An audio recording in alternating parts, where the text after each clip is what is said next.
Hi guys, welcome back to the channel. Today I'm going to show you how to change the rear coolant flange, also the heater core bypass inlet flange thing on a Volkswagen Audi with the 2.0 turbo engine. My name is Jeremy, this is Region Automotive, and let's get to work.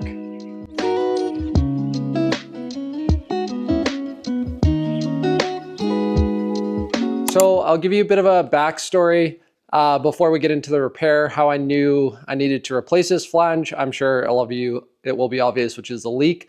But what led me to look for the leak is when I was driving the car, I found like the temperature was just fine. It wasn't overheating, which was good.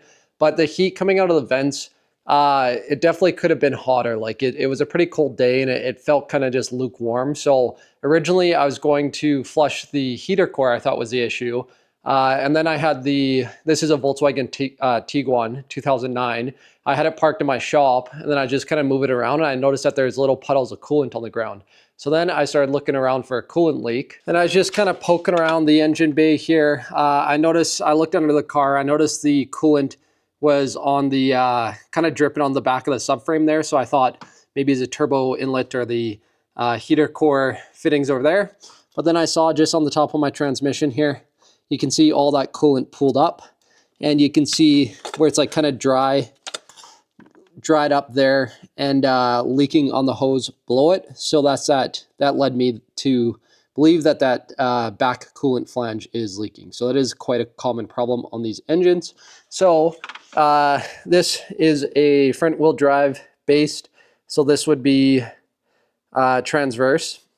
So I think the transverse engines is actually easier than the longitudinal, because a longitudinal is a hard word to pronounce. The front to back engines, the coolant flange is in the back, so it's a little bit messing around to get to, but the procedure will be the same. I think you have more space. You don't have to take as much off. Versus this one, I'm going to create some space for myself and take the air box here off.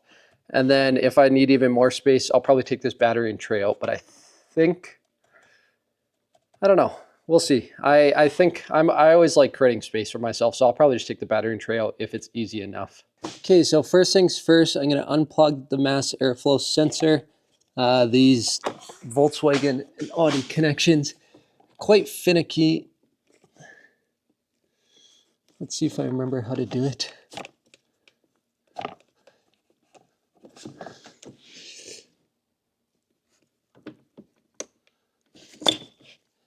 Okay, so yeah, just push it down there and then kind of just push the tab back here. And then I heard a little click and it clicked off. So that's nice. One clip we did not break. Next, I'm going to disconnect this clamp here for the turbo inlet, it looks like. Battery cover just comes off. And then I'm gonna take this top lid off for the air box. Just some Phillips screws here.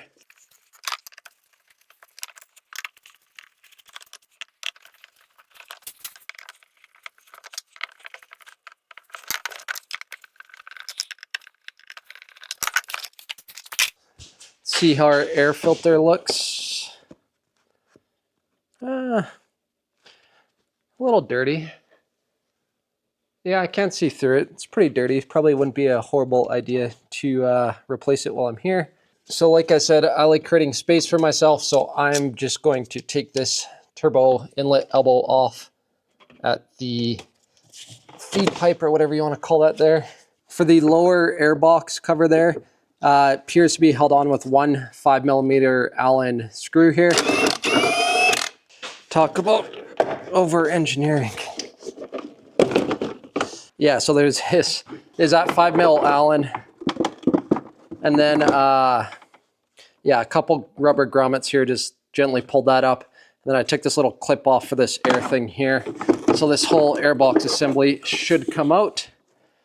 Again, talk about over engineering, but whatever, it's off.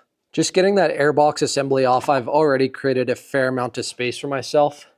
Yeah, I'm just gonna take the battery out. So it's just this hole down here. It looks like a 13mm probably. A couple 10mm, take the battery out, and that'll give me enough room to like kind of get my arms and stuff under here, but that should be enough space. Like you probably could do without removing the battery, but it's easy enough, and then that will get a lot of clearance for me to get my arms in there. So it is a 13mm like I mentioned. get that hold down off. So with the battery out of the way, I created a little bit more space for ourselves there. And I always like to look at the new part too, just to see what I need to remove to get it off. So we have, this is blanked off. So this must be multiple, they must have used this flange for different cars, like with the coolant temp sensor in there. Mine's blanked off, so I don't think I'll have anything on the back there. And then I have my hose that goes to the heater core there. So it's positioned in the car like this. So I'm going to remove that clamp to take that hose off this flange here. And this is where you're going to want to have a bucket. I'm probably going to lay some plastic on to try to prevent coolant from just going all over these transmission electronics and stuff. So I'll probably lay some plastic down, try to get it to drain towards the front here, have a bucket underneath. And then it's kind of curious actually. There is this nipple here. Mine doesn't have anything attached to it. So I'm not too sure. I'm going to get that off and see if there's a hose or something that should be attached to that. This hose right here is the one that the main one on the flange that we're trying to replace. So I was able to get it kind of just right here. I had my channel lock pliers, squeeze it, pulled the hose back. That came off honestly not too bad. Having the battery out actually helped quite a bit. And then I was kind of looking around and there's one Torx screw here and then there's one on the top. They're T30 Torx, I'll show you in a second. So we had this secondary heater hose, or heater core hose. This one would be inlet, outlet, whatever. It's kind of in the way covering that Torx. So I just took that clamp off and then there's just a clip, pulled the clip back. So now I have lots of access to get the two Torx screws, and I may even actually, these are two heater core hoses. So I may just flush our heater core while we're here as well. But now I have myself a little T30 Torx bit in just a bit holder here, 1/4 inch drive. I'm gonna use my 1/4 inch ratchet and I should be able to get, like I said, there's one here and then one up top. I'm definitely gonna have enough clearance to get that. So I'm just gonna take those two off and then that flange should pull right out of here. So yeah, it's literally just as simple. That bottom T30 Torx screw here, that came right off, and then this bracket came off with the other one. And then I was just wiggling the flange back and forth to get it out. And the O-ring part that goes in the back of the head just snapped, like broke right off. I was wondering where my exact failure would be, but so yeah, that thing was dry cracked and just pissing out of the back there. So the flange literally broke off, which is crazy.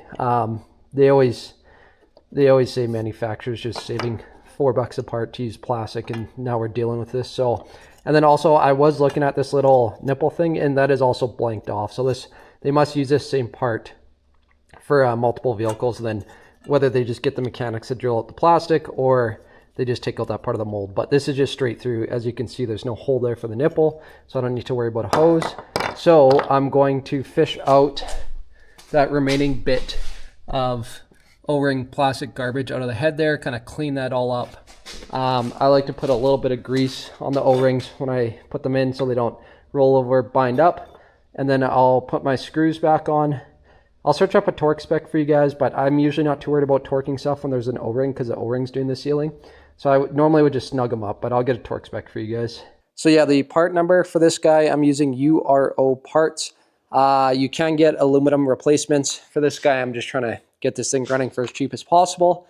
So it wouldn't be a bad idea to look into aluminum option. URO parts is at least a half reputable brand. 06J121132G or URO-014266. My 1/4 inch drive snug approximation was pretty good. I just snugged it up before and I'm double checking the torque. Like I said, I have my inch-pound torque wrench. You'll need an inch-pound, and it's 87 inch-pounds, not foot-pounds, 87 inch-pounds. So, like, yeah, I barely turned. I pretty much got it right on the money. So, torque that guy up to 87 inch-pounds. Okay, so next I'm gonna put everything together in reverse order. Just make sure everything's all torqued up, and then don't forget to put that lower coolant hose on. I'm not gonna bother flushing the heater core. The amount of air that's in there, that was our problem. So, and coolant seems to be flowing freely, so it's fine. I'm not gonna bother with that. But yeah, don't forget that lower coolant hose. I'm sure you can put them on in reverse order. But like I said, just put everything on in the exact same order you took it off. So lower coolant hose, upper coolant hose, battery, air intake, all that stuff, and then I'll show you the bleeding procedure. So we have everything back together here. The only thing that was different, the thing to note, is when you put this intake elbow on, you have to clock it. So there's a little line on the intake elbow with a little line with this charge pipe here, just so it's the right angle to get into the air box here. Other than that, everything went together pretty smooth. So I'm now just running the car, and I do really like Volkswagen Audi, especially when they have these external coolant bottles, because then you don't need to fill through the radiator and have like a funnel thing there. So just keep your coolant level in between the mark there, like the dash mark or whatever. Have the lid open, and then top up with coolant. Like I said, keep that full. And then I'm running the car right now. I'm gonna wait for the temp to get to the middle, and then I want my heat to be nice and hot. So once the heat is hot and it's not overheating, that's when I know it's split off. Sometimes I have issues where the temp's not overheating, it's fine, but it's not coming hot out of the vent. So sometimes I take it for a drive just to kind of burp that air out of the system. But if you do that, be careful not to overheat the engine, obviously. Just keep an eye on your temp gauge the whole time.